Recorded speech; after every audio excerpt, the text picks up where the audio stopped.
Yang terhormat saudara-saudara pengurus kami nasional, terutama para anggota presidium kami, saudara-saudara dari DPP KNPI, terutama Dina Haris, adik-adik dari beberapa madrasah yang hadir juga dalam kesempatan ini, Bapak, Ibu, dan saudara-saudara, keluarga besar kami dan Ibu Nama Islam. Alhamdulillah, berkat ridho bisa berkenan rahmat dari Allah SWT.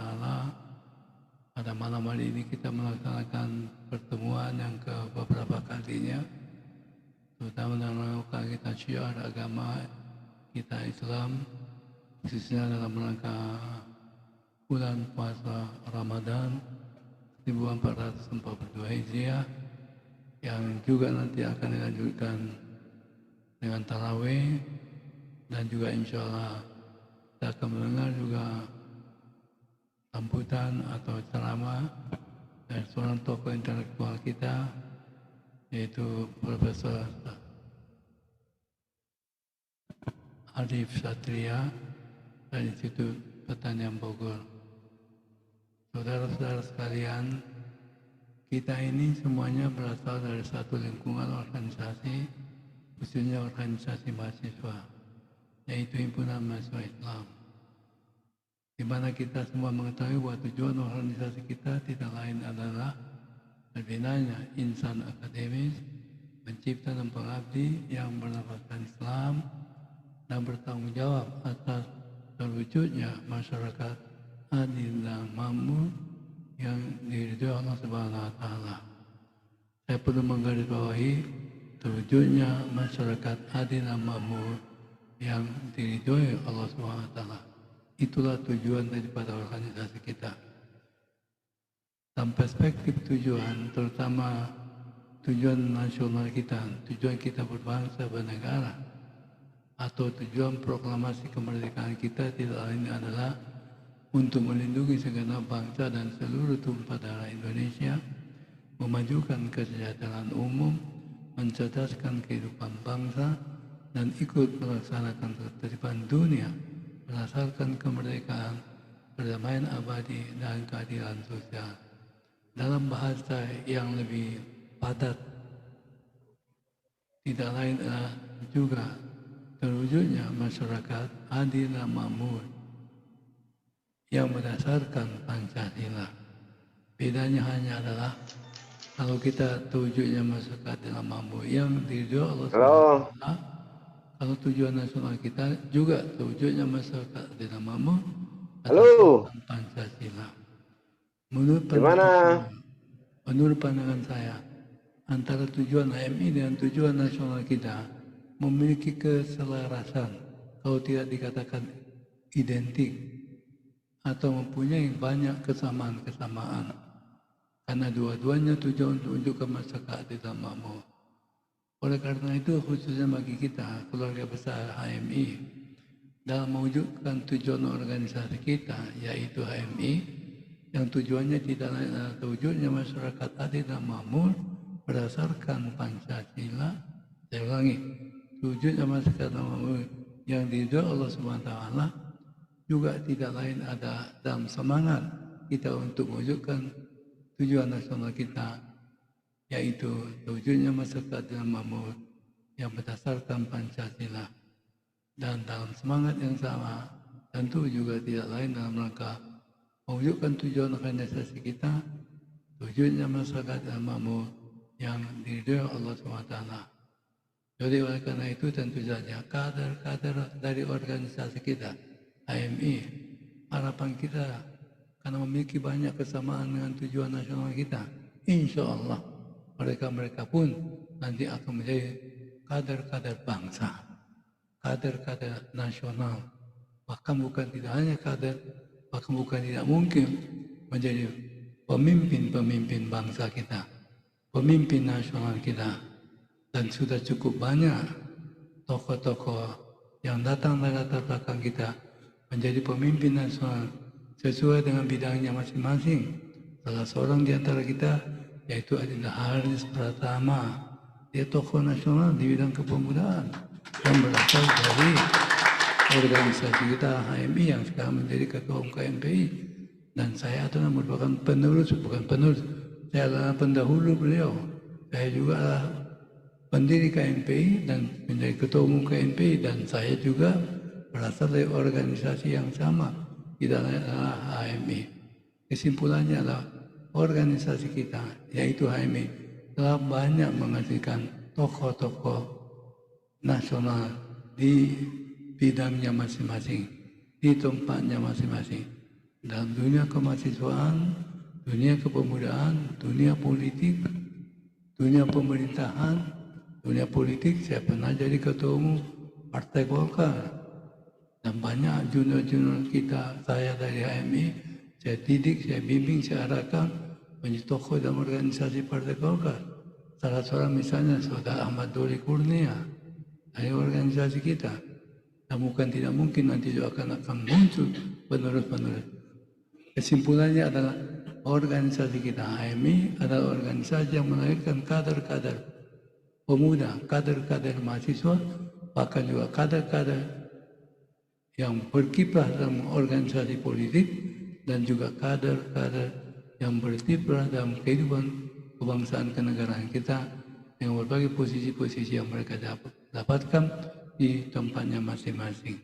Oleh karena itulah kita semuanya, harapan saya terutama dari keluarga besar kita, agar betul-betul kita semua yang persiapkan diri untuk menjadi kader-kader kepemimpinan nasional di masa-masa yang akan datang.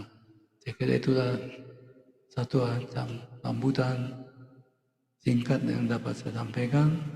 Semoga Allah SWT senantiasa meridhoi kita dan turut serta telah mewujudkan tujuan sekaligus juga untuk mewujudkan tujuan kita berbangsa dan bernegara. Terima kasih. Billahi taufiq wal hidayah. Yakin bisa sampai. Wassalamualaikum warahmatullahi wabarakatuh.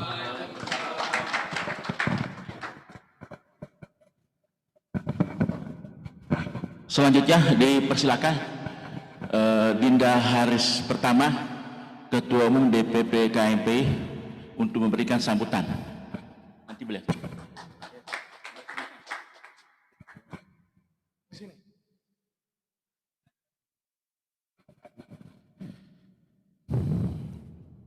Assalamualaikum warahmatullahi wabarakatuh. Salam hormat saya kepada Bang Akbar Tanjung yang juga mantan Ketua Umum DPP KMPI sekaligus alumni HMI Cabang Jakarta yang sama seperti saya.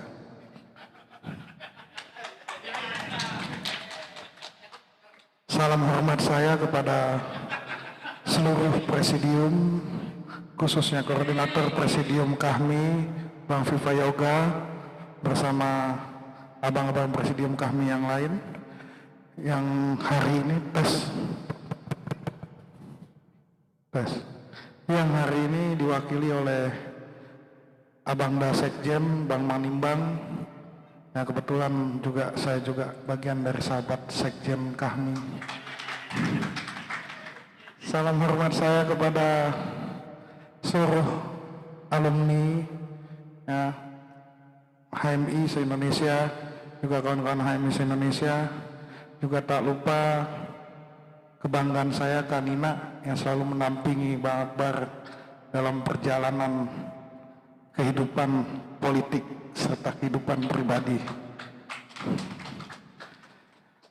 Alhamdulillah acara pada hari ini mungkin bisa kita jadikan kembali sebagai pererat tali silaturahmi kita sesama kader himpunan mahasiswa Islam di seluruh Indonesia, bahwa kegiatan-kegiatan sosial kepedulian terhadap sesama kader HMI itu sangat dibutuhkan oleh kita semua, baik saya, mungkin Bang Akbar, dan seluruh kader HMI pasti menginginkan bagaimana keretakan-keretakan yang terjadi di bangsa ini tidak berimbas kepada Himpunan Mahasiswa Islam juga KOP Alumni Himpunan Mahasiswa Islam.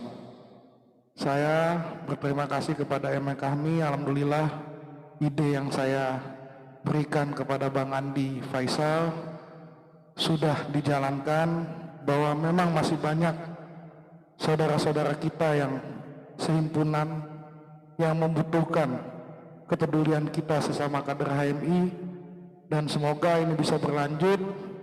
Dan saya sebagai salah satu kader HMI dan alumni HMI akan sangat mendukung kegiatan-kegiatan kepedulian terhadap kita sesama kader HMI, bahwa kita semua pasti menginginkan persaudaraan yang telah dibina dari tingkat komisariat sampai kita alumni nantinya ini tidak terputus, bahwa keluarga kita juga bagian dari Himpunan Mahasiswa Islam, keluarga kita juga bagian saudara-saudara dari Majelis Nasional KAHMI.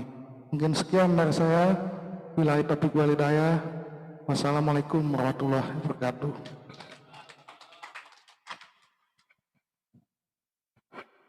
Selanjutnya dipersilakan Sekjen KAHMI, Bang Manimbang Kaharyadi.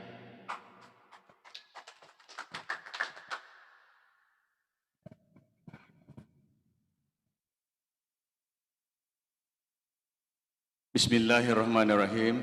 Assalamualaikum warahmatullahi wabarakatuh. Alhamdulillah wa syukurillah, la haula wa la quwata illa billah. Allahumma shalli ala Muhammad la nabiyya ba'da. Enaknya jadi pembicara terakhir itu singkat saja, karena pembicara pertama dan kedua sangat lengkap, dan malam ini kita merasakan kebahagiaan yang lengkap karena Bang Akbar malam ini beserta Mbak Nina hadir bersama di tengah kita, dan kita doakan selalu semoga segala kemuliaan dan kesehatan dan kemudahan selalu tercurah kepada Bang Akbar, Mbak Nina sekeluarga. Yang kedua, Dinda Haris ini Bang Akbar itu atensi kepada adik-adik HMI dan juga ke KAHMI itu besar sekali Bang. Kalau kunjungan ke daerah selalu menyempatkan diri untuk berkoordinasi dengan teman-teman wilayah dan daerah. Saya dengar Korpres kemarin bisik-bisik kemungkinan Dinda Haris ini akan masuk dalam pengurus katanya, supaya lebih, maksudnya supaya lebih besar amalnya lagi gitu. Jadi Bang Akbar tadi bilang tuh Dinda Manimbang itu Dinda Haris dari cabang Jakarta. Iya Bang, dari cabang Jakarta Bang, sama-sama ketua KNP Bang. Terus Bang Akbar bilang insya Allah suatu saat nanti Dinda Haris jadi menteri katanya. Itu ya siapa tahu pas Bang Akbar bilang malaikat lewat kan, kita doakan mudah-mudahan Bang Haris, Dinda Haris itu jadi menteri. Yang terakhir Adinda Ical, terima kasih. Kalau Adinda Ical yang nyumbang orang percaya karena badannya makmur. Tapi kalau Sayuti yang nyumbang orang nggak percaya karena kurus. Jadi upaya yang Andila lakukan itu semoga mendapat menjadi taskah tabungan amal soleh untuk kampung akhirat. Saya kira itu saja, singkat saja. Salam hangat dari Korpres yang sedang pertemuan dengan pimpinan Ormas Islam dan juga para presidium yang lainnya, karena sebagian besar itu anggota DPR mungkin berada di dapil masing-masing. Jadi nanti tanpa terasa Mbak Nina, Bang Akbar, kira-kira berapa bulan lagi ke depan KAHMI itu akan munas, akan memilih pemimpin yang baru, dan calon presidium itu ada di ruangan ini dan calon sekjen juga ada di ruangan ini. Saya tidak tahu yang terpilih siapa, namanya juga calon, ada calon tetap, ada tetap calon. Mari kita sholat bersama, semoga Allah menerima amal ibadah kita di bulan suci yang penuh barokah ini. Wabillahi taufiq wal hidayah. Wassalamualaikum warahmatullahi wabarakatuh. Selanjutnya kita akan melanjutkan salat tarawih. Bagi adik-adik yang Assalamualaikum warahmatullahi wabarakatuh. Saya tidak menggunakan selamat malam dan salam sejahtera karena saya hakul yakin di ruangan ini adalah muslim semua. Assalamualaikum warahmatullahi wabarakatuh itu lebih dari selamat malam dan salam sejahtera. Alhamdulillahirabbil alamin wassalatu wassalamu ala asrofil anbiya'i wal mursalin wa ala alihi wa sahbihi ajma'in, amma ba'd. Puji syukur kehadirat Allah Subhanahu wa Ta'ala yang telah melimpahkan rahmat dan hidayah. Dan alhamdulillah pada malam hari ini tidak seperti pada hari-hari sebelumnya. Karena memang kata Nabi, hari ini harus lebih baik dari hari kemarin dan hari esok harus lebih baik dari hari ini. Oleh karenanya hari ini semoga bukan yang terbaik, tetapi sepanjang pagelaran Gemar Ramadan buka bersama di MN kami, saya kira hari ini yang terbaik dari yang sebelumnya. Kenapa terbaik? Karena pada malam hari ini tidak hanya MN kami, tapi juga dibarengi dengan buka bersama MN kami bersama anak yatim dan didukung sepenuhnya oleh DPP KNPI. Bung Haris, dengar suara saya di luar? Saya tidak tahu. Bung Haris ini punya tagline Energy of Harmony. Saya tidak tahu itu dulu diciptakan oleh Bang Akbar waktu mendirikan KNPI atau Bung Haris mempelajari keluarga Bang Akbar sama Mbak Nina sehingga kemudian terinspirasi menjadi Energy of Harmony, katanya begitu. Bung Haris, contoh paling hebat aktivis HMI yang di bidang politik saya kira Bang Akbar, cabang Jakarta. Dan Bung Haris tadi cabang Jakarta, dan kalau Bung Haris ta'zim kepada Bang Akbar, saya kira karirnya akan bisa setidaknya menyamai Bang Akbar, bisa, apalagi kalau memungkinkan bisa melebihi Bang Akbar.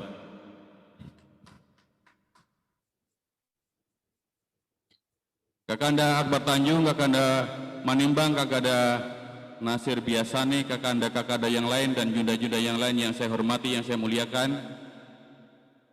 Dan teman-teman, saya perlu menyapa yang ada di Zoom, keluarga besar HMI dari wilayah Aceh sampai di Papua, MD di paling ujung barat sampai ujung timur. Selamat malam, Assalamualaikum warahmatullahi wabarakatuh. Waalaikumsalam warahmatullahi wabarakatuh.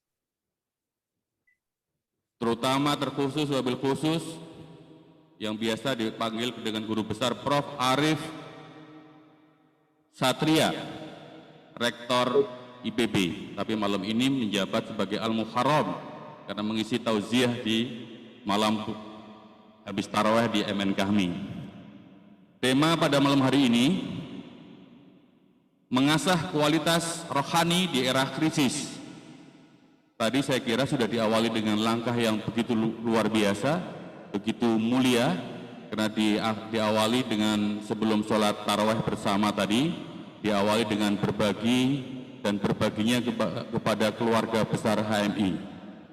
MN Kahmi, Majelis Nasional Kahmi, saya kira memang didirikan untuk mengayomi, mengagregasi, dan memetakan potensi keluarga besar HMI. Saya teringat ketika berkunjung tempat Cak Anas bersama Bang Sabar.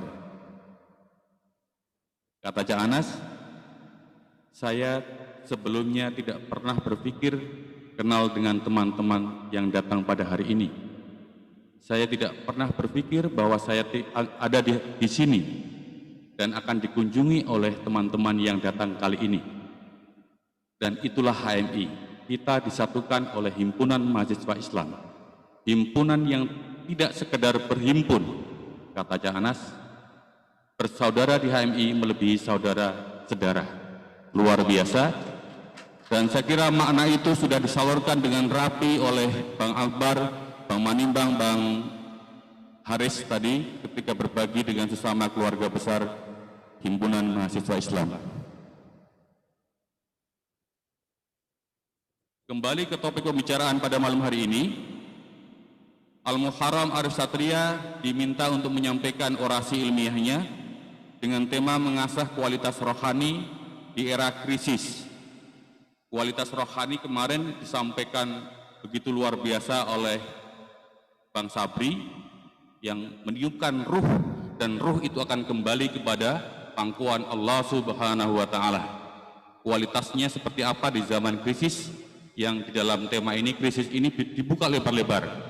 Mungkin krisis kesehatan yang berdampak dengan krisis ekonomi, yang berdampak pula dengan krisis sosial dan seterusnya. Tapi mungkin juga krisis di sini adalah krisis wacana, krisis intelektual yang ada di kalangan internal himpunan mahasiswa Islam. Saya sebenarnya mau mempersilahkan Prof. Arif Satria, tetapi masih kendala teknis begitu. Halo, Assalamualaikum. Assalamualaikum. Assalamualaikum. Prof. Arif. Assalamualaikum. Waalaikumsalam. Kami dengar di Sebentar Prof, karena di sini Ya jelas, di jelas. tayangan di live di MN kami belum nampak. Bagaimana, apakah kita serahkan kepada Prof. Arif? Kami jelas di luar sini. Dia Oke, jelas. baik, kalau begitu tanpa mengurangi kendala teknis yang ada di MN kami, saya kira melalui Zoom, melalui HP bisa disimak secara seksama apa yang disampaikan Prof. Arif. Pelajaran pada malam hari ini semoga melekat di hati kita dan bisa kita amalkan dalam kehidupan sehari-hari. Kepada Prof. Arif, waktu dan tempat disilahkan secukupnya. Kalau bisa sampai subuh, sampai sahur. Boleh, silahkan Prof. Baik, terima kasih. Assalamualaikum warahmatullahi wabarakatuh. Apakah suara saya bisa didengar di sekretariat kami? Dengar Prof. Dengar Prof, bagus Prof. Baik, terima kasih. Baik Ibu sekalian, innalhamdulillah nahmaduhu wa nasta'inu wa nastaghfiruh wa na'udzu billahi min syururi anfusina wa min sayyiati a'malina. Asyhadu an la ilaha illallah wa asyhadu anna Muhammadar Rasulullah. Yang saya hormati Presidium kami, Sekjen Majelis Nasional kami, Bang Manimbang, dan juga Pak Moderator, serta Bang Akbar, dan para senior lain yang hadir pada malam hari ini. Syukur Alhamdulillah pada malam hari ini kita bisa kembali berjumpa dan kemudian dalam rangka untuk saling belajar, saling menginspirasi, dan terima kasih atas undangan pada hari ini untuk memantik diskusi, dan topiknya memang topik yang disampaikan tadi sedikit berbeda dengan topik yang di surat. Jadi saya tidak tahu, tapi saya coba mengkombinasikan keduanya. Di satu sisi bicara krisis dan rohani, di sisi lain bicara aspek peningkatan kualitas diri dan sosial dari ibadah Ramadan. Nah, Bapak sekalian, kita tahu bahwa dimensi-dimensi ibadah Ramadan ini menurut saya luar biasa, dan saat ini kita berada dalam sebuah kondisi yang memang kondisi yang tidak normal, yang berbeda dengan kondisi-kondisi sebelumnya. Kita merasakan puasa dan COVID pada tahun lalu, mulai tahun lalu, dan sekarang kita merasakan sesuatu yang sudah biasa, kehidupan normal baru, yang memang kehidupan yang berbeda, yang kehidupan pada 2 tahun, 3 tahun sebelumnya. Nah, Bapak sekalian, ibadah Ramadan ini saya mencoba untuk mengeksplor dari berbagai dimensi. Yang pertama adalah dimensi spiritual intelligence, kemudian ada pada level individual maupun level sosial, kemudian physical intelligence, emotional intelligence, dan social intelligence. Nah, ini dampaknya nanti akan sampai juga pada tadi yang disampaikan oleh moderator tentang bagaimana kondisi krisis dan rohani kita. Nah, pertama adalah dimensi spiritual intelligence yang memang menekankan hubungan kita, hubungan ilahiyah yang bersifat transendental. Jadi landasan puasa Ramadan adalah keimanan, dan memang puasa diperintahkan hanya kepada orang-orang yang beriman, sehingga bunyi surat Al-Baqarah ayat 183, ya ayyuhalladzina amanu, dan bukan ya ayyuhal muslimun, apalagi ya ayyuhan nas. Karena itu niat berpuasa pun mestinya berbasis pada keimanan. Nah, sebagaimana hadis Nabi yang mengatakan barang siapa berpuasa karena iman dan ikhlas, maka akan diampuni dosa-dosanya seperti yang terdahulu. Jadi modal utama puasa adalah keimanan. Dan puasa itu ditujukan untuk menambah keimanan kita. Jadi dengan puasa maka modal iman akan terus bertambah. Dan mekanisme pertambahan keimanan tersebut tercermin dari tuntutan intensitas ibadah kita selama bulan Ramadan, yaitu tentang perbanyakan sholat sunnah, tadarus, itikaf, zikir, dan sebagainya. Tidak lain pertambahan keimanan ini adalah bagian dari proses menuju status takwa, yaitu status yang dikejar oleh setiap mukmin yang berpuasa, karena status inilah yang tertinggi di mata Allah Subhanahu wa taala. Bapak sekalian, Jadi dimensi spiritual ini menurut saya ini bagian dari dimensi rohani yang sangat-sangat penting, apalagi di kala krisis ini. Kita menghadapi dua situasi, satu Ramadan, yang kedua adalah pandemi COVID.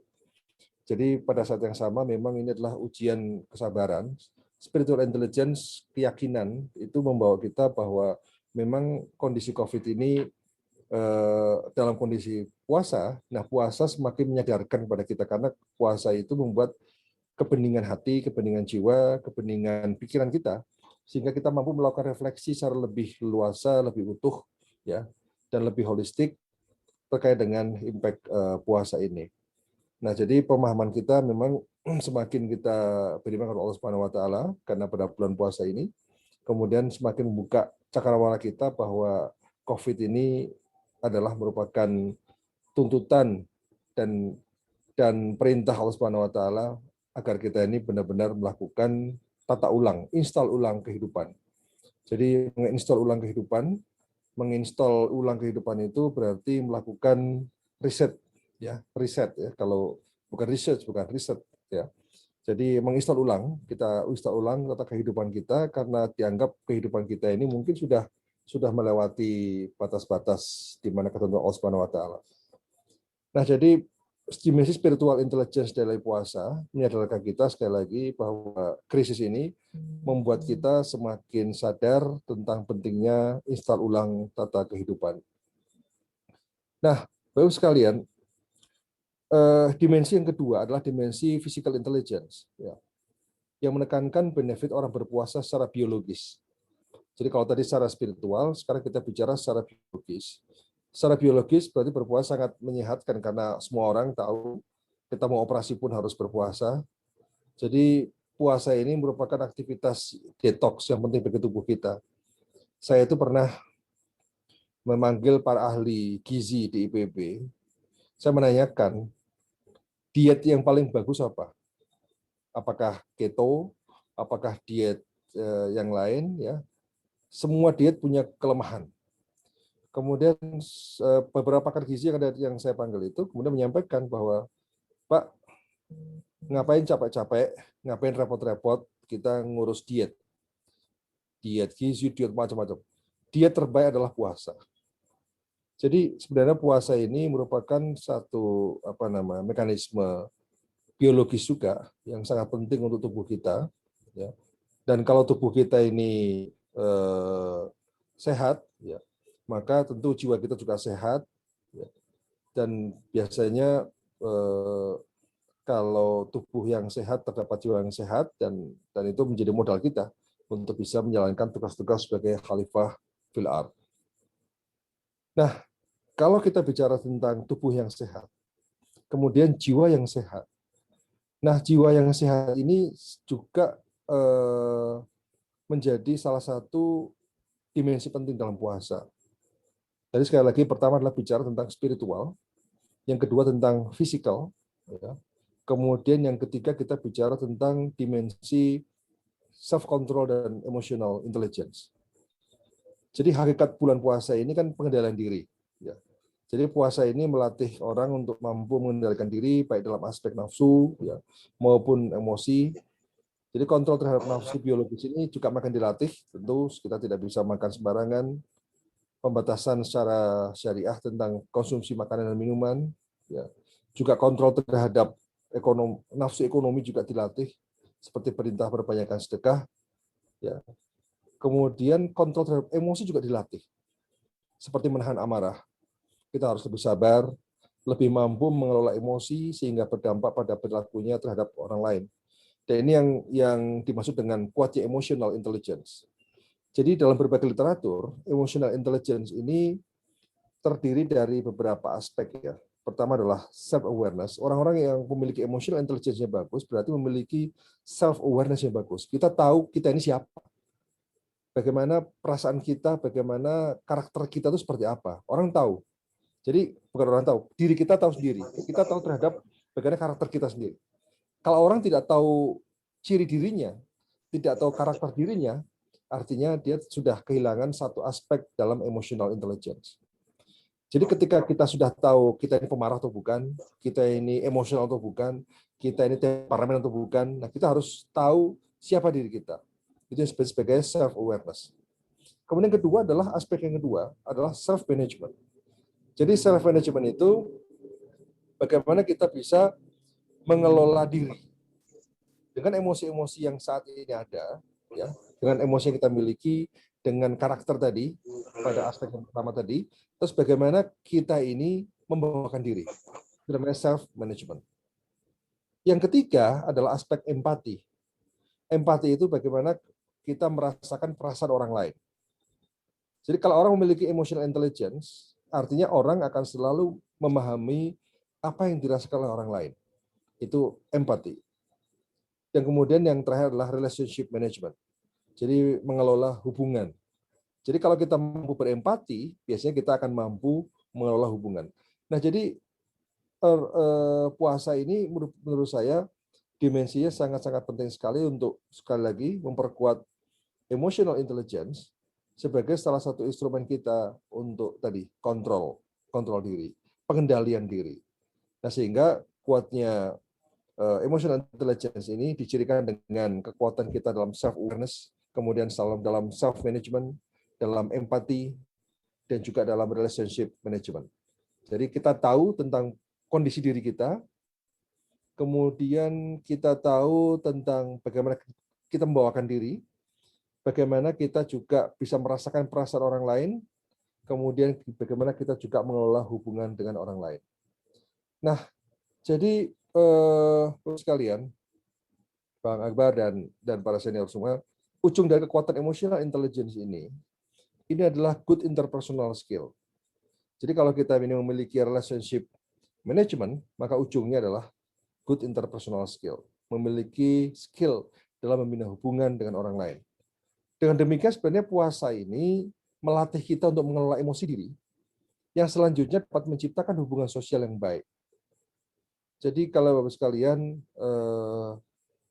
dimensi-dimensi inilah yang saya kira perlu kita pahami, ya, bahwa sekali lagi bahwa ujung dari emotional intelligence adalah memiliki skill interpersonal yang baik, ya.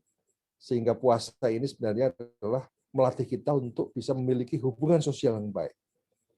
Dan menurut Stanley, ini adalah satu penelitian yang sangat-sangat menarik. Dari 100 faktor sukses, ya, dari 100 faktor sukses itu ternyata nomor 1 adalah kejujuran. Nomor 2 adalah kedisiplinan. Ya.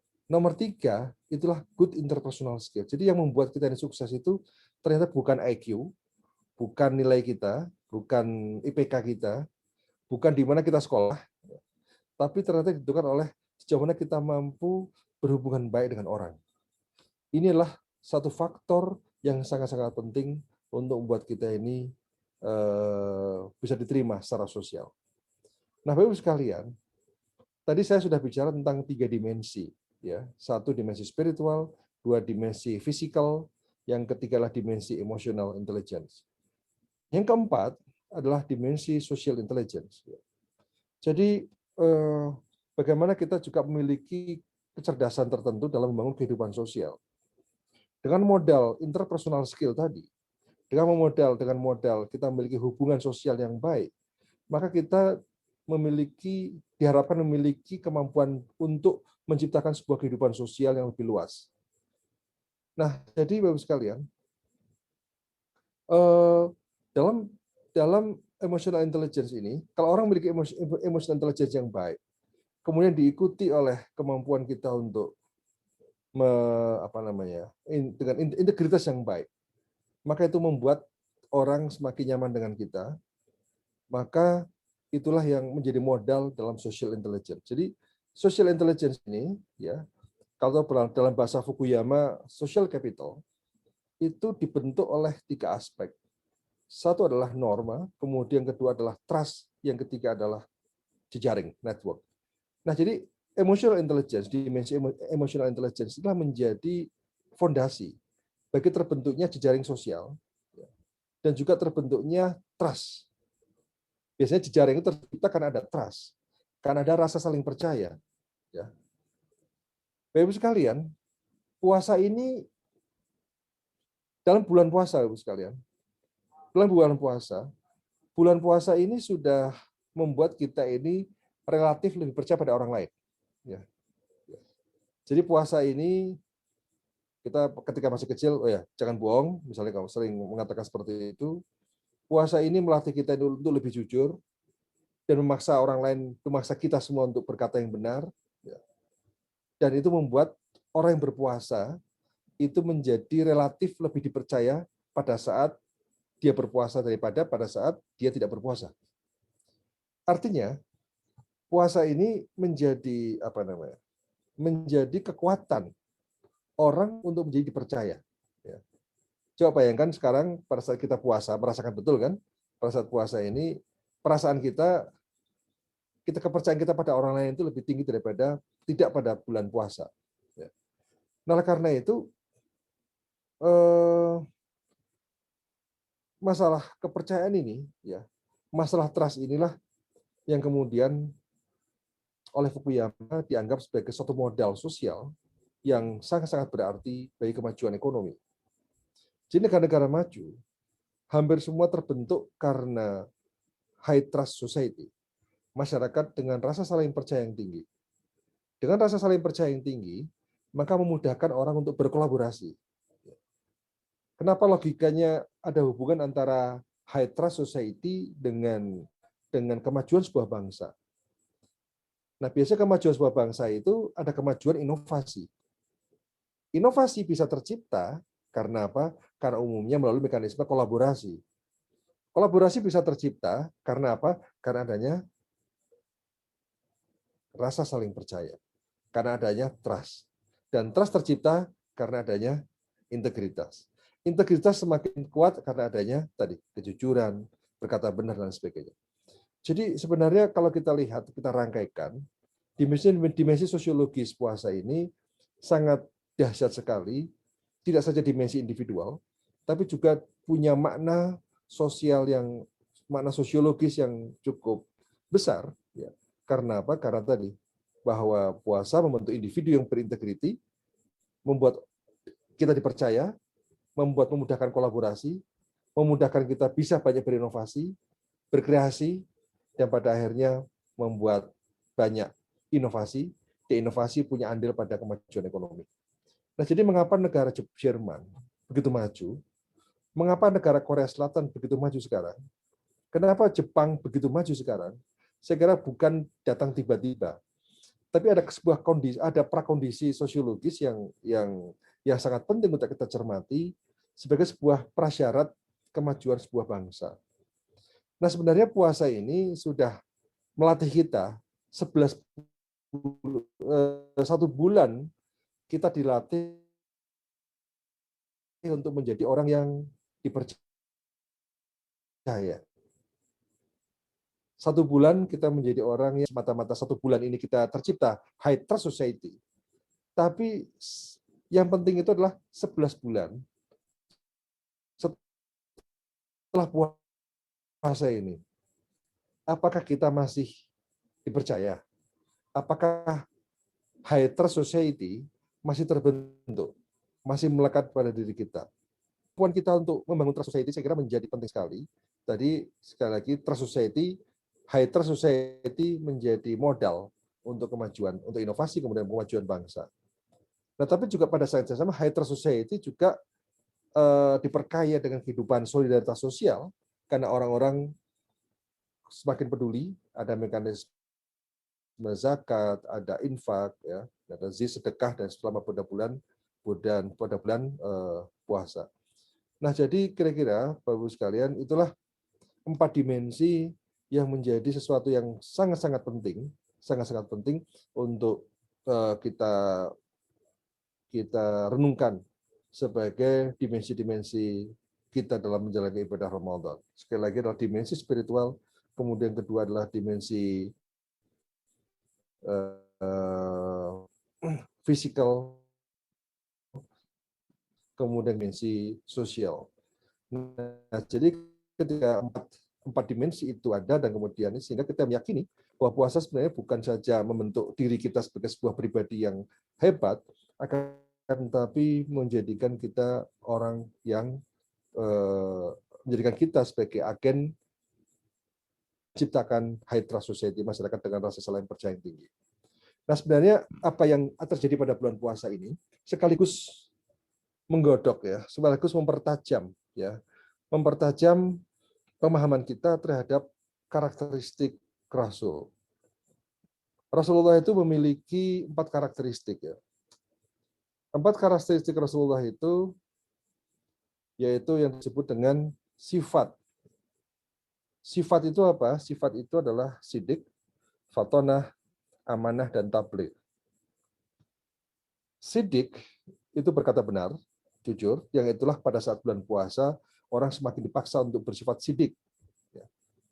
Untuk bersifat sidik. Nah, sidik itu merupakan dimensi personal dalam karakteristik Rasul, ya, dan Rasul itu memiliki. Namun Rasul kemudian dilengkapi dengan yang disebut dengan fatonah. Fatonah itu adalah cerdas, tapi kita maknai secara lebih luas dengan dimensi yang lebih luas, tidak sekedar cerdas, tapi berarti kompetensi, skillful, punya keahlian. Kemudian yang ketiga adalah visioner dan sebagainya, yang merupakan basis bagi capability. Jadi kalau sidik merupakan basis bagi integrity, maka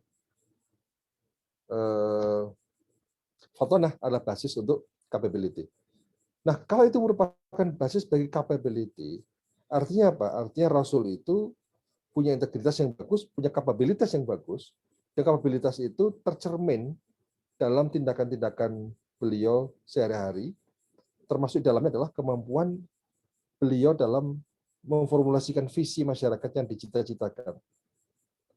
Baldatun Thayyibatun wa Rabbun Ghafur, itu adalah sebuah visi sosial masyarakat yang akan diwujudkan oleh Rasul, dan itu adalah sebuah fatonah, visioner, jadi memahami betul apa yang akan terjadi sehingga rela untuk berkorban apapun demi terwujudnya visi, karena visi itu merupakan sebuah tuntunan yang diberikan Allah kepada Rasul untuk segera diwujudkan.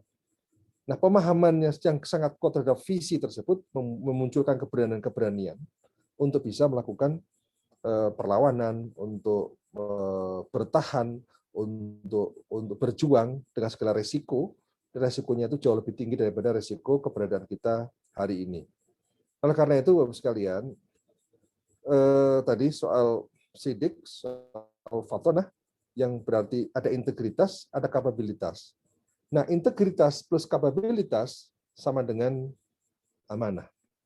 Karena amanah itu berarti trust, dapat dipercaya. Dan tadi saya sampaikan lagi bahwa sebenarnya trust yang tercipta dari hasil ibadah bulan Ramadan itu dilengkapi dengan trust yang tercipta karena kita memiliki integrity dan karena kita memiliki capability. Jadi credibility itu adalah kata kunci yang terbentuk karena adanya integrity dan capability. Nah, jadi Bapak sekalian, amanah punya basis untuk penguatan credibility. Nah, credibility itu seperti tadi saya sampaikan, itu adalah satu modal, satu kondisi di mana orang punya integrity, punya kemampuan, dan juga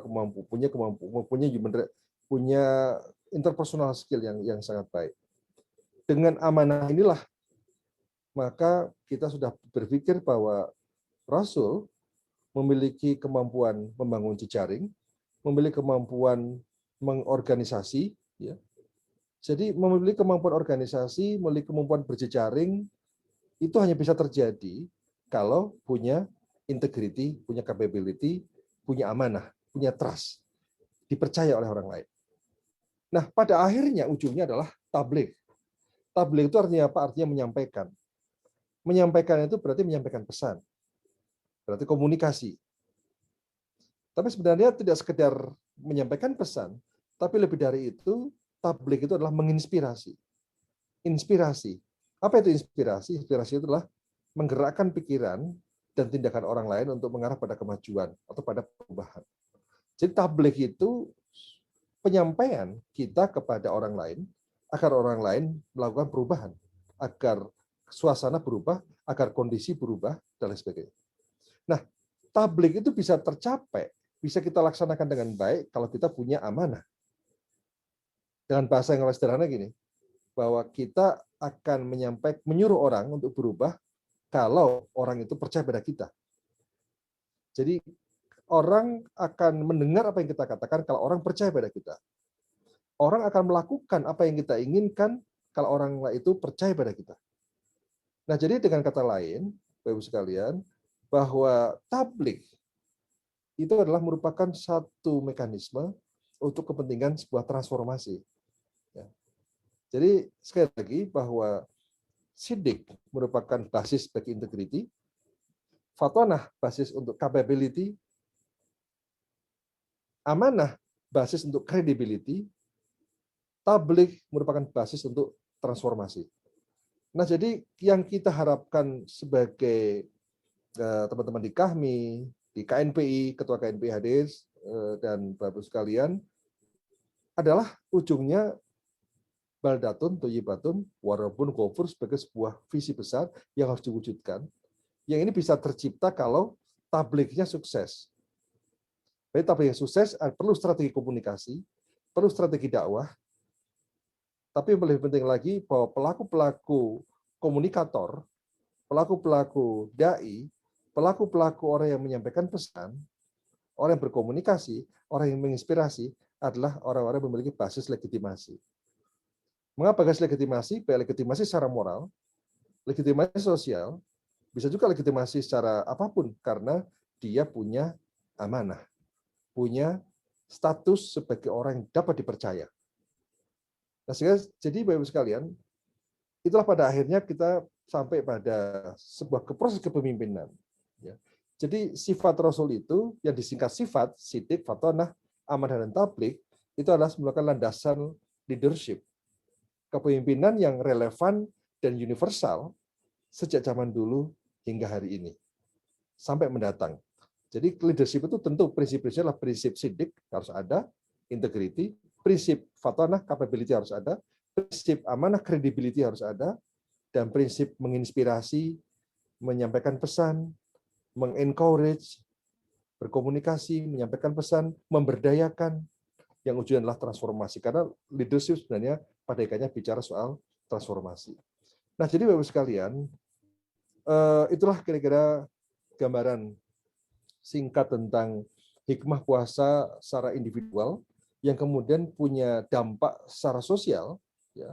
Jadi kekuatan rohani kita, kebersihan rohani kita sebagai sebuah dimensi spiritual itu pada akhirnya punya dampak secara interpersonal, kemudian juga dampak secara sosial, dan itulah sebenarnya yang kita cita-citakan.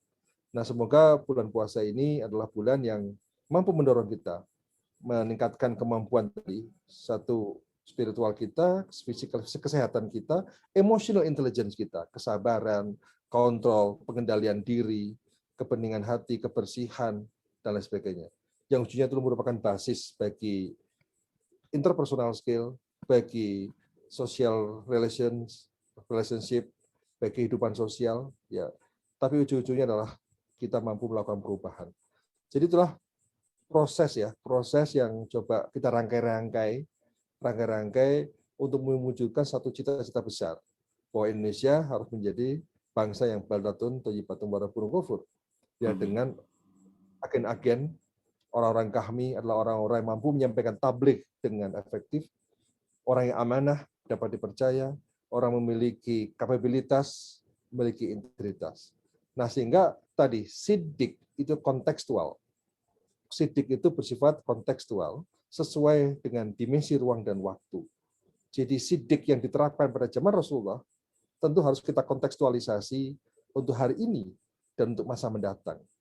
Nah, ini moga-moga kemampuan kita untuk mengkontekstualisasi sidik tadi, integritas yang semakin kuat, kemudian kapabilitas, ya, dan juga kapabilitas itu yang tadi visioner, berarti sekarang bahasa sekarang adalah bahasa kita memahami tren perkembangan dunia, memahami teknologi 4.0, kemudian memahami tuntutan-tuntutan zaman sekarang, ya.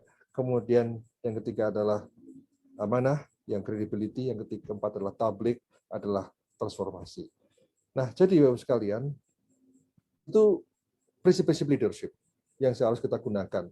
Nah, dalam konteks krisis sekarang ini, maka leadership inilah yang bisa kita dorong, leadership inilah yang bisa kita manfaatkan, kita gunakan untuk bisa menyiasati krisis.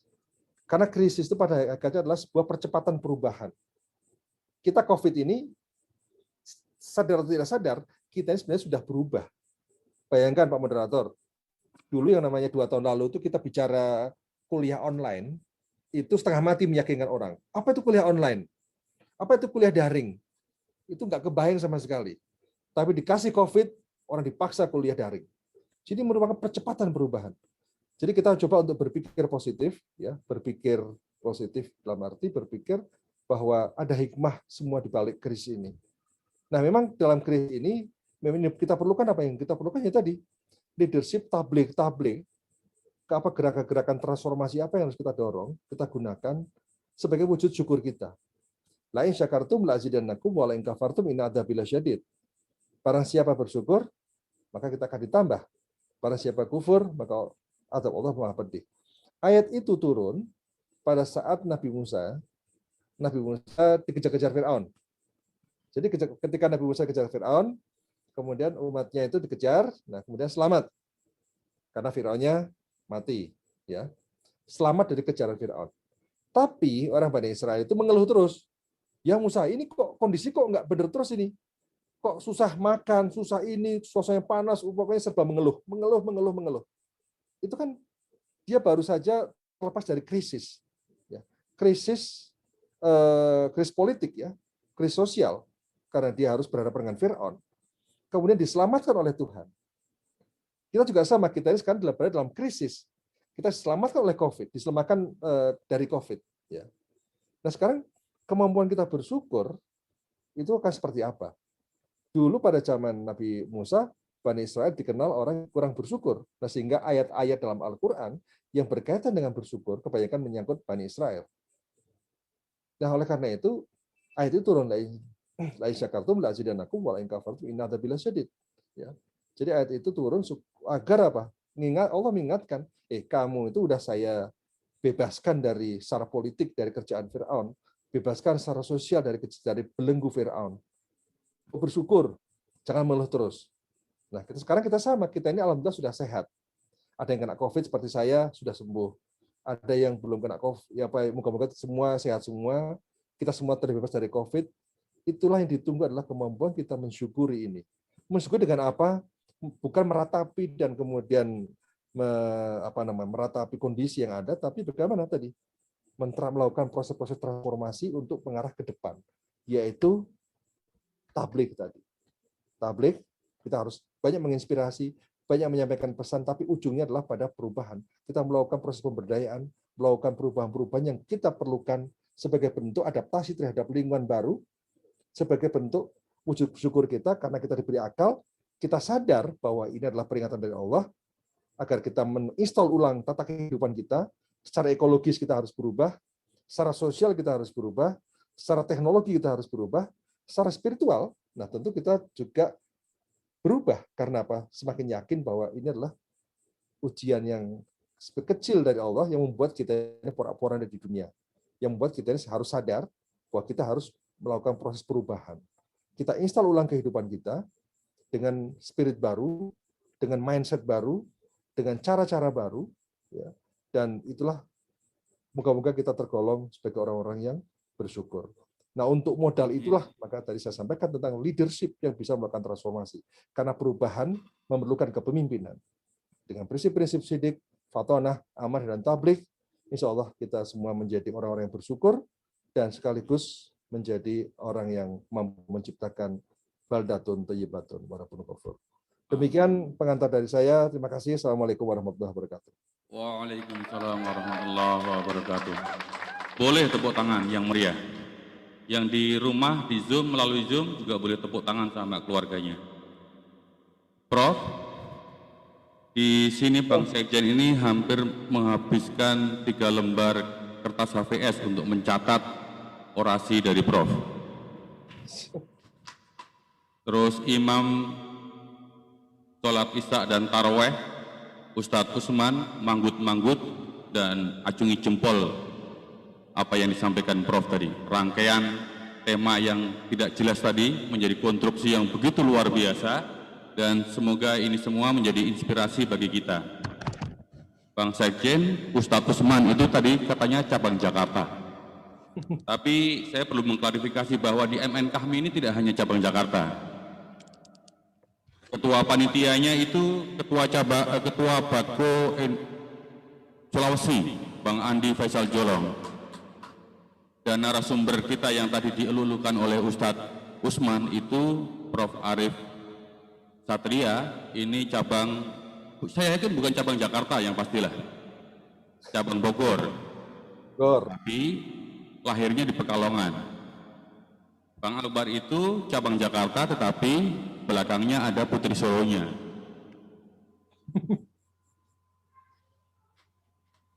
Saya juga mempromosikan diri, Bang, saya cabang Solo dulu, Bang.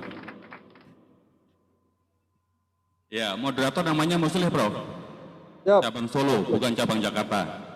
Biar tidak didominasi cabang Jakarta di MN Kahmi ini. Solo apa Sulawesi?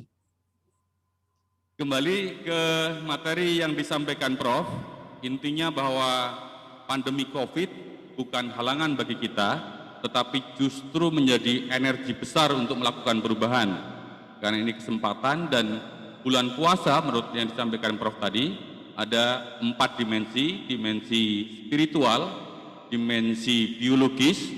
Kalau dimensi biologis ini, kalau ceramahnya Bang Sekjen, kadang-kadang saya ambigu, Prof. Tapi kalau yang disampaikan Prof tadi itu sangat jelas, biologis ini tidak ambigu. Ya Bang Sekjen ya. Dimensi yang ketiga adalah dimensi emosi, emosional.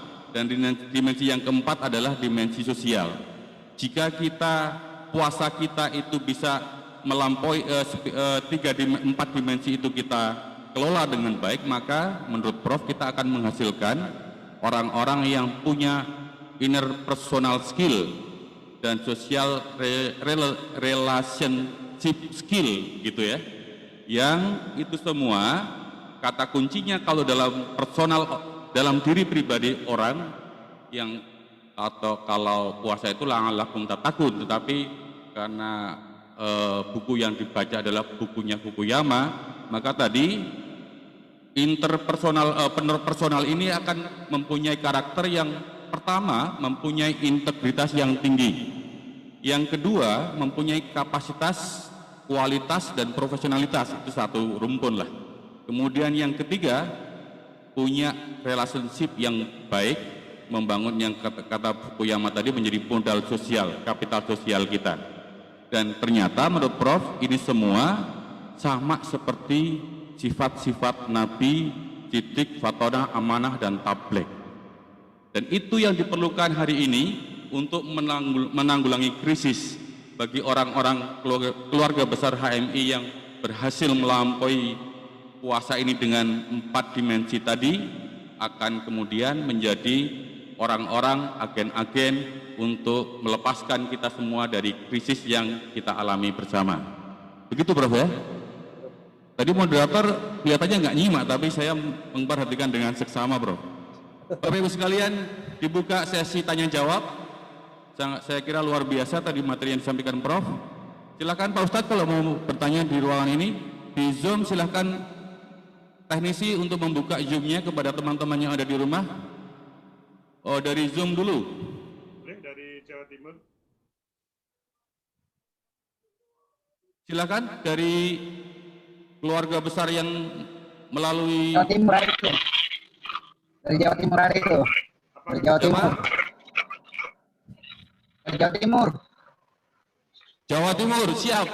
Dari Jawa Timur. Agus, silahkan Agus. Terima kasih Mas Muslih. Assalamualaikum warahmatullahi wabarakatuh.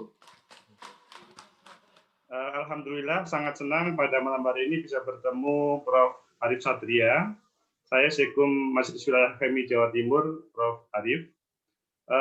Yang disampaikan Prof. Arif tadi, itu saya menangkapnya fokus kepada personal Muslim, tidak ke berbagai lembaga. Taruhlah lembaga negara kita yang selanjutnya sepertinya hal itu agak sulit untuk menerima perubahan yang disampaikan oleh Prof. Arif tadi.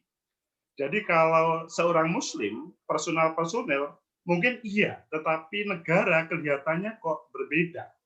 Mengapa ini terjadi? Maksudnya, mungkinkah negara, meskipun memang negara kita bukan negara Islam ya, atau negara muslim ya, bukan.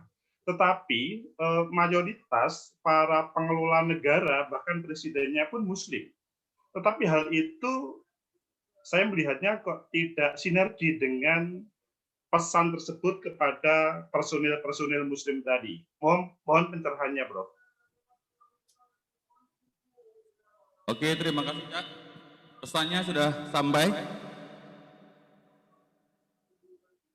Terima kasih, Cak. Baik.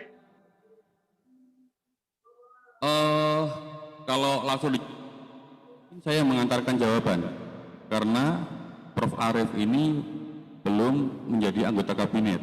Coba kalau diangkat menjadi anggota kabinet, saya kira jawabannya tuntas itu. Prof, silakan dikomentari. Ya, baik, terima kasih. Jadi sebenarnya tadi pesan saya adalah universal untuk konteks apapun, untuk konteks unit terkecil, keluarga, masyarakat, KAHMI, ya, juga HMI, termasuk sampai negara. Itu kan HMI itu kan grup sosial, organisasi, kemudian sampai dari mulai grup, kemudian organisasi, kemudian birokrasi. Itu kan birokrasi itu kan organisasi yang kompleks, yang besar. Dan negara itu adalah birokrasi. Nah, birokrasi itu menurut saya merupakan tantangan bagi kita untuk menciptakan kesalehan institusional. Ya. Jadi sekali lagi sekarang bukan lagi soal kesalehan individual dan sosial, yang kita perlukan sekarang adalah kesalehan institusional. Kalau kesalahan institusional, ya maka kesalahan ukurannya semakin kompleks. Ya. Governance itu adalah salah satu bentuk kesalahan institusional, akuntabilitas, transparansi, dan semua. Dan itu bisa tercipta kalau aktor-aktor di dalamnya adalah orang-orang yang tadi memiliki amanah, orang-orang yang memiliki integritas, orang yang memiliki kapabilitas, orang di dalamnya adalah memiliki amanah, memiliki trust, memiliki kredibilitas. Jadi kalau memiliki 3 tipe tadi, baik integritas, kapabilitas, sama kredibilitas, maka menurut saya yakin bahwa misi organisasi birokrasi besar untuk melakukan proses transformasi itu bisa berjalan dengan baik. Karena apa? Karena mesinnya sudah ditata dengan governance, dengan kesalehan institusional tadi. Nah, sehingga kesalahan institusional itu bisa tercipta kalau orang-orang di dalamnya adalah amanah.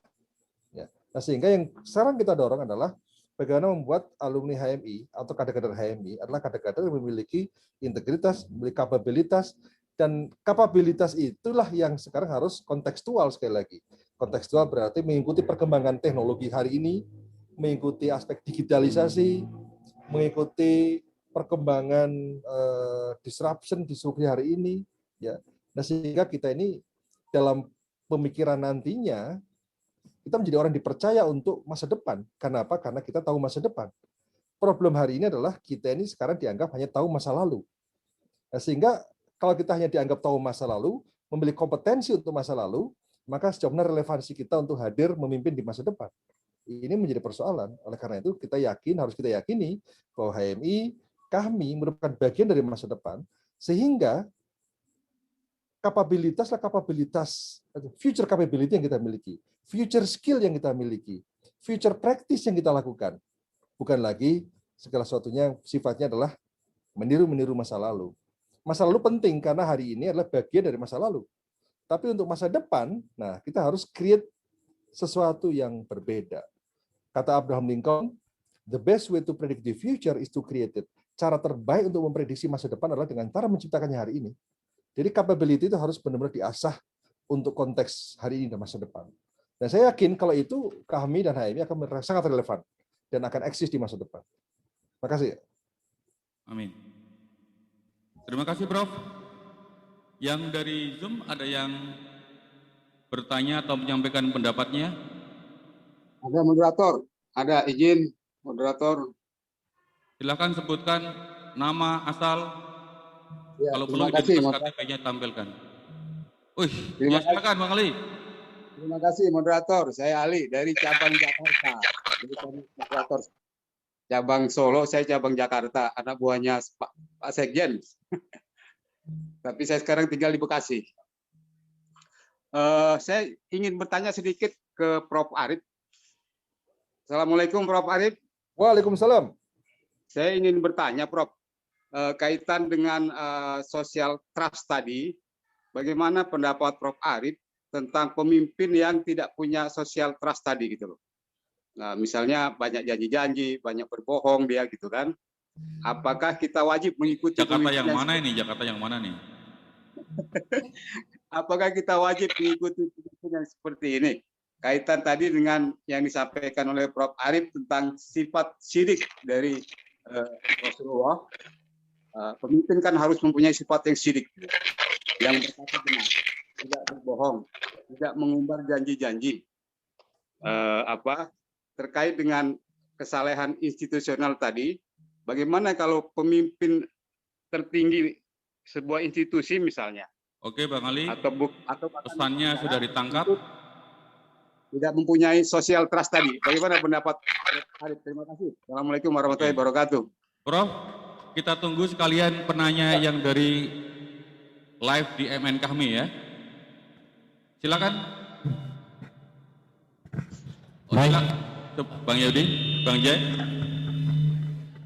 Baik, Assalamualaikum warahmatullahi wabarakatuh.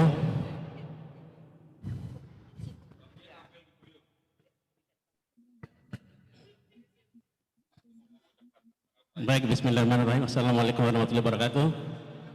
Bang Arif, luar biasa. Narasi-narasi yang dibangun sangat terkesan dan saya pikir ini salah satu metodologi yang sangat menarik, Bang. Mungkin ada tindak lanjutan lah.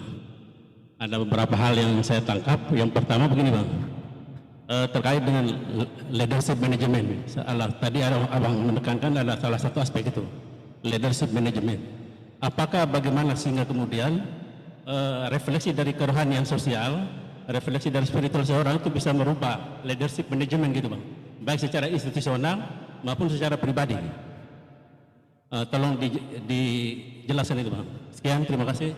Assalamualaikum warahmatullahi wabarakatuh.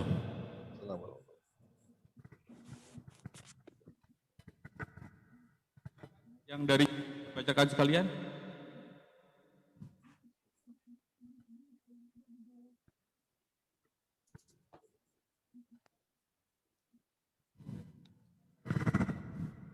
Prof, bisa mendengar dengan baik? Ya. Bisa balik Ya, itu. pertanyaan dari chat ini. Dari Pak Didin Hasanuddin, pertanyaannya, Prof. Arif, apakah menghadapi tantangan era digitalisasi 4.0 butuh revolusi sosial dan kebudayaan? Itu aja. Oke, sudah dengar ya Prof ya? Ini tadi disinggung oleh Prof dan juga penanya terakhir tadi, Bang Didin, ini tentang digital. Keluarga besar kami, MN kami dan HMI ini bisa melihat tayangan malam hari ini melalui channel MN digital, media digital MN kami. Mungkin 2 hari lagi diedit oleh Mas Sayuti dan Mas Min. Ya, YouTube Kami Nasional. Prof, disilahkan. Ya. Jadi sekalian, seorang leader ya dimanapun yang diperlukan adalah legitimasi agar leadership efektif. Leadership itu kan soal pengaruh, soal influence, ya. Nah sehingga efektivitas leadership sangat ditentukan oleh sejauh mana legitimasi. Dan legitimasi sangat tergantung ya dari tadi.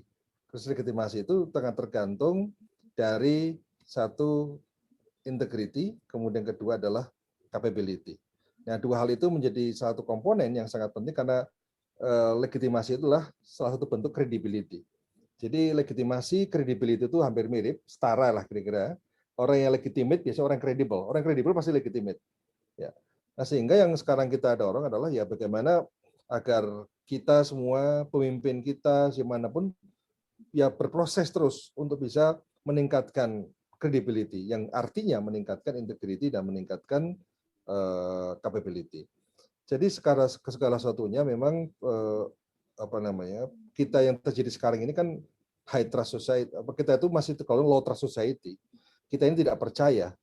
Itu problem di Indonesia ini kan, dan tidak hanya Indonesia, problem dunia ketiga adalah adanya krisis kepercayaan, krisis rasa saling percaya. Jadi tidak hanya dengan pemimpin, tapi juga sesama kita secara vertikal maupun secara horizontal. Coba bandingkan Bapak sekalian, apakah pernah mendengar adanya demo buruh di Jepang? Pernah mendengar ada demo buruh di Jepang? Nggak pernah ada. Kenapa demo buruh di Jepang nggak ada? Karena orang-orang Jepang itu saling percaya antara majikan, owner, manajemen, dan buruh. Itu mereka saling percaya bahwa buruh itu pasti loyal pada manajemen, dan manajemen itu pasti akan melindungi buruh. Jadi rasa saling percaya itu yang terbangun, sehingga tidak pernah ada demonstrasi. Itulah ciri high trust society, masyarakat dengan rasa saling percaya yang tinggi. Nah, jadi memang dalam rasa percaya yang tinggi itu, high trust society itu memang prasangka-prasangka itu relatif berkurang. Saya kebetulan 4 tahun hidup di Jepang, ya, merasakan betul. Orang parkir mobil, yang pertama dipikirkan apa? Ini ganggu orang nggak? Ganggu orang lain nggak?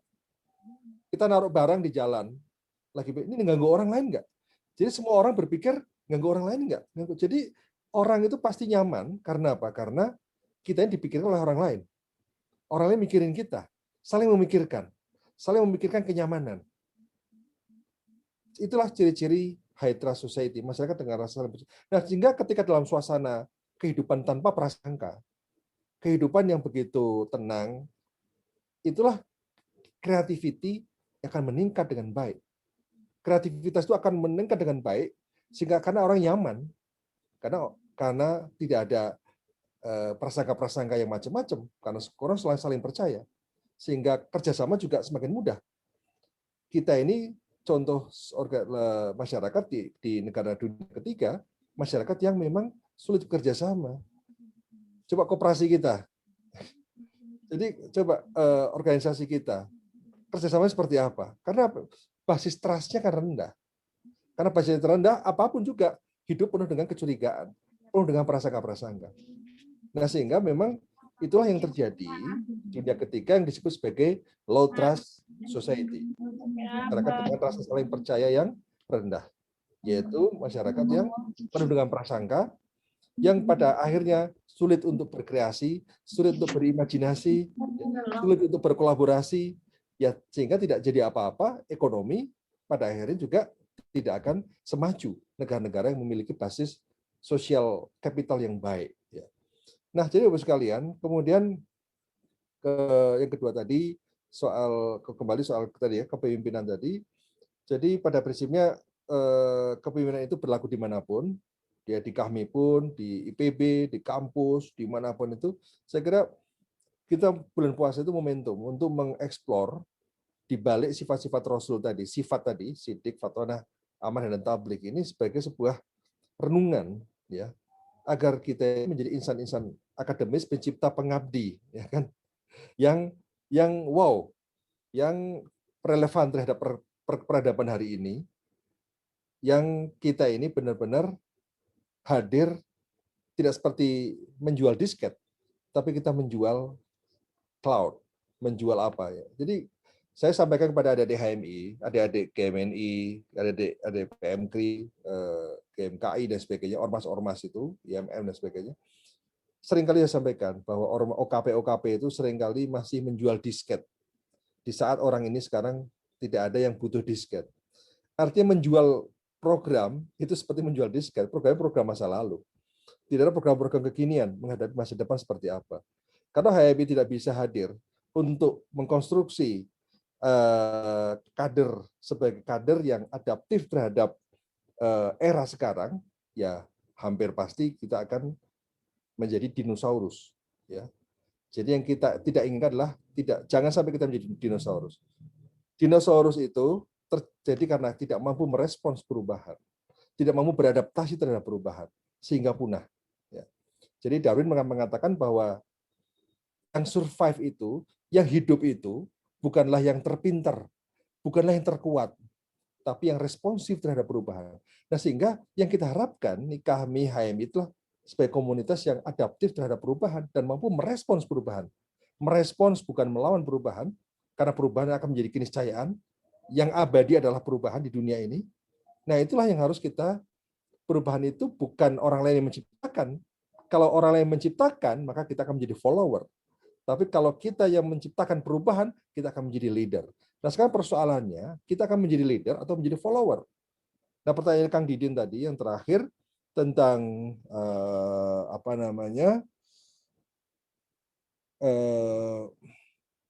adopsi digitalisasi ya, menghadapi tantangan digitalisasi 4.0 butuh revolusi sosial atau kebudayaan. Kita yang pertama kali butuh revolusi mindset dulu, revolusi cara berpikir.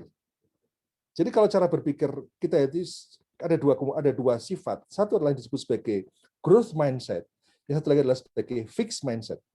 Orang yang memiliki growth mindset sadar bahwa karakteristik pribadinya bisa dirubah. Ya. Jadi bahwa sebenarnya kemampuan itu unlimited. Karena kemampuan itu untuk masa depan berbasis pada creativity. Sementara orang fixed mindset mengatakan kemampuan itu limited. Jadi karena kemampuan tidak berbasis pada creativity. Orang mengatakan bahwa IQ saya cuma 100, ya sudah, nggak mungkin naik lagi. Itu orang fixed mindset. Penemu IQ itu mengatakan bahwa IQ tidak fix. IQ itu bisa berubah. Tergantung apa? Tergantung kita sendiri. Nah, sehingga semua sangat tergantung pada pribadi kita. Ya, apakah kita akan menilai diri kita akan mampu berubah, ataukah akan melihat diri kita sebagai sesuatu yang statis. Nah, orang fixed mindset melihat diri kita statis. Kalau kita dapat nilai ujian, dapat nilai 50, maka orang-orang yang fixed mindset mengatakan, ya itulah batas kemampuan saya. Tapi kalau orang yang growth mindset mengatakan bahwa itu saya masih belajarnya belum maksimal, strategi belajar saya belum tepat, metode belajar saya belum tepat, sehingga saya akan menemukan strategi baru, metode baru. Itu orang-orang growth mindset, selalu positive thinking. Nah, jadi yang kita ciptakan hari ini adalah dalam era digitalisasi itu adalah revolusi mindset. Revolusi mindset kemudian revolusi perilaku. Ya. Revolusi mindset tadi dengan growth mindset, maka orang memiliki growth mindset dan kemudian diiringi dengan menjadi pembelajar yang cepat, tangkas, agile learner. Sekarang itu soal kecepatan menjadi penting, bukan lagi ketepatan. Ketepatan dan kecepatan menjadi satu. Kemudian yang ketiga adalah memiliki orientasi pada future practice. Nah, sekarang itu kita ini masih terperangkap pada best practice. Selalu berpikir best practice, best practice. Yuk kita lihat best practice-nya di mana? Best practice-nya di mana? Kalau kita selalu berpikir best practice, artinya kita akan selamanya menjadi follower. Kalau kita ini berpikir future practice, sesuatu yang baru, kita akan menjadi leader. Nah, karena itu dalam Al-Quran ada namanya istilah badi. Dalam Asmaul Husna ada namanya badi. Badi usamawati wal ard. Menciptakan langit dan bumi. Apa bedanya badi dengan holik? Ini menurut Safi Antonio itu, kalau holik itu artinya menciptakan sesuatu yang sudah ada. Ya. Kalau badi menciptakan sesuatu yang belum pernah ada. Jadi inovasi, disrupsi. Nah, itulah. Jadi kemampuan kita berinovasi, kemampuan kita untuk meng-create sesuatu yang baru, kita ini kan HMI insan pencipta. Nah, itulah. Insan pencipta berarti seorang yang inovator, disruptor, ya, dan kemudian orientasinya pada future practice, sesuatu yang baru, sehingga menjadi leader, menjadi trendsetter perubahan. Kalau kita selamanya menjadi follower, menunggu terus, ya karena apa? Orang fixed mindset biasanya orang-orang inferior. Mengapa inferior? Selalu pasrah pada keadaan. Nah, satu pasrah pada keadaan, tidak mau berusaha, tidak yakin bahwa kita mampu, ya. Akibatnya apa? Akibatnya ya memang kemajuan tidak akan pernah tercapai. Padahal Pak Moderator, Pak Musleh, orang Jepang itu makannya apa? Nasi. Hidupnya apa? 24 jam. Matanya berapa? 2. Kakinya 2. Bedanya dengan orang Indonesia apa? Itulah pembedakan adalah pada soal mindset. Punya kemauan tidak? Kemudian punya willpower, kekuatan kemauan, itu menjadi sesuatu yang dahsyat sekali karena dengan willpower, maka ability bisa diasah, kemampuan bisa diasah, kesempatan bisa diciptakan. Biasanya orang orang itu adalah orang fixed mindset, orang-orang selalu menunggu kesempatan. Bukan. Jadi saya kira Pak Didin ya, itu ya. Jadi revolusi mindset saya kira menjadi keniscayaan dan dengan kekuatan future practice sehingga kita bisa beradaptasi. Dan saya yakin bangsa Indonesia itu bisa menjadi bangsa besar dimulai dari tadi pribadi kita. Pada saat yang sama kita membangun sistem ekosistem yang kondusif untuk menumbuhkan tadi semangat growth mindset dan future practice tadi. Terima kasih Pak Moderator. Baik, terima kasih Prof. Aplaus untuk narasumber kita, penceramah kita, luar biasa. Sampai saya lihat Ketua Bawaslu Kota Depok, bukan ya, Teh Luli ya? Ya, Teh Luli sampai terpesona Prof. Kayaknya perlu waktu khusus mempelajari, mengupas ilmunya Prof ini bagaimana kader-kader HMI biar kemudian menjadi pengubah. Jadi disampaikan oleh Prof tadi, yang akan hidup berketerusan langgeng itu adalah yang adaptif terhadap perubahan. Untuk adaptif perubahan itu sebaiknya kita menjadi pencipta perubahan, bukan follower perubahan. Tetapi tadi di awal Prof mengingatkan, dan ini saya kira penting, bahwa kapasitas leadership itu tidak akan hadir tanpa trust, tanpa kepercayaan. Ini saya pinjam dari yang sering disampaikan Sekjen MN kami. Jadi integritas itu mulai dari situ. Maka tadi yang ditawarkan oleh Prof adalah revolusi mindset. Dan agar saya tidak meminjam kata-kata Sekjen, saya mohon Bang Sekjen berkenan untuk memberikan sambutan penutup.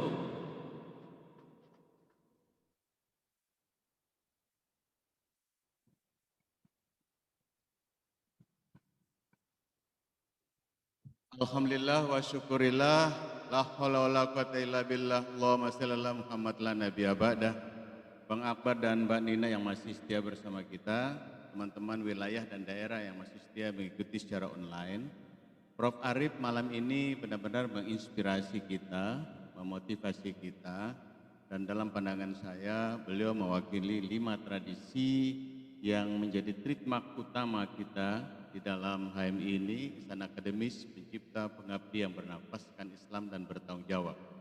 Secara akademik beliau telah mencapai puncak karir, guru besar, profesor, dan ini tentu saja membanggakan kita, tapi tidak berhenti pada atribut itu, pada posisi itu.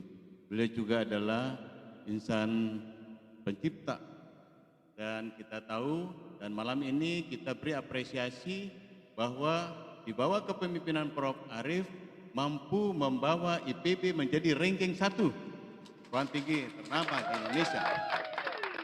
Ini tidak saja membanggakan, tetapi juga ini menginspirasi bagi kader-kader HMI seluruh tanah air. Ketika diberi kepercayaan dimanapun dia berada, dia akan mengembangkan sikap-sikap atau prinsip-prinsip di Istana Akademis secara baik.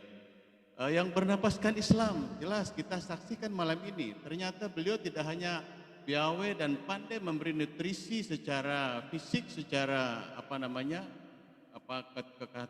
kekuatan atau ketahanan pangan, tetapi secara spiritual, referensi-referensi Qurani yang beliau sampaikan itu sangat apik, dan salah satu diantaranya beliau kutip ayat tadi bahwa kalau kita pandai bersyukur, Allah akan tambah nikmat yang telah Allah berikan. Jadi kita tidak berhenti, tidak hanya puas Prof Arif sampai pada rektor saja, kita doakan agar ke depan itu mendapat posisi terhormat yang baik, agar dakwahnya, jelajahnya lebih luas lagi. Terakhir, beliau mengatakan bahwa basic yang paling penting itu adalah basic, kalau kita kontekstualisasi sifat Nabi itu adalah basic yang utama adalah soal integriti. Saya ingat salah satu buku yang ditulis oleh orang yang menderita dari kecil tapi berhasil di hari tuanya. Dia tulis buku, dia mengatakan begini, ketika saudara mendapat tugas dari siapapun untuk bidang apapun, maka 3 kualifikasi Anda harus miliki. Pertama adalah integriti, kedua intelijensia, dan ketiga energi. Tapi dia bilang di halaman berikutnya, jika Anda tidak memiliki nomor 1 yaitu integriti, maka nomor 2 dan nomor 3 itu adalah akan membunuh Anda. Kita saksikan sekarang banyak orang cerdas, banyak orang pintar, banyak orang yang kerja keras siang malam tetapi tidak punya integritas, dia naik terhormat dan turun tidak terhormat. Saya kira kader HMI ini harus tugas kami nasional mengawal para kader-kader terbaiknya agar mengembangkan amanah, melaksanakan amanah dengan baik, karena Allah ingatkan kita, laqad kana fi qasasihim ibratun liulil albab. Ingatlah ketika adalah kejadian-kejadian masa lalu adalah penuh pelajaran. Sekali lagi atas nama Presidium Majelis Nasional, apresiasi yang tinggi kepada kader terbaik dari Himpunan Mahasiswa Islam, alumni HMI, yaitu Prof. Arif. Doa kami dari kami nasional, semoga Allah mencurahkan beribu kemuliaan, kebaikan, dan Prof. Arif sehat dan sukses selalu, dan salam untuk seluruh Amin ya rabbal alamin. wilayah, pimpinan wilayah dan daerah. Mari kita terus merawat semangat pengabdian kita, mendorong peningkatan kualitas kapasitas kita, dan yang penting adalah integritas kita agar kita bisa menjadi pribadi yang dipercaya, dan program, ucapan, langkah kita mudah dipercaya. Dan itu kata Prof. Arif tadi, kata kunci terlahirnya kolaborasi itu apabila trust terbangun dengan baik. Selamat Prof. Arif, salam hangat dari Bang Akbar, salam hangat dari kita semua. Assalamualaikum warahmatullahi wabarakatuh. Waalaikumsalam warahmatullahi wabarakatuh. Terima kasih Bang Sekjen. Ini kesimpulannya yang disampaikan Bang Sekjen. Ini kecerdasan moderator untuk meminta Bang Sekjen untuk menyimpulkan hari ini. Karena bagi moderator, setiap kata punya makna dan semua yang disampaikan dalam ruangan ini bermakna, maka semua yang tersampaikan dalam forum ini menurut moderator adalah kesimpulan. Jadi setiap kata punya makna, maka tolong diperhatikan setiap orang menyampaikan pendapatnya. Dan apa yang disampaikan Prof. Arif saya kira maknanya luar biasa. Terima kasih kepada Bang Akbar, Mbak Nina, Bang Sekjen, Bang Bendung, dan Kak Luli, Kak Ica, dan seterusnya yang ada di ruangan MN kami. Dan terima kasih kepada para partisipan melalui Zoom, terkhusus kepada Prof. Arif yang telah mengisi ceramah pada malam hari ini. Semoga menjadi amal baik bagi Prof. Arif khususnya dan bagi kita semua. Kurang lebihnya mohon maaf. Billahi taufiq wal hidayah. Assalamualaikum warahmatullahi wabarakatuh. Yakin usaha sampai. Waalaikumsalam warahmatullahi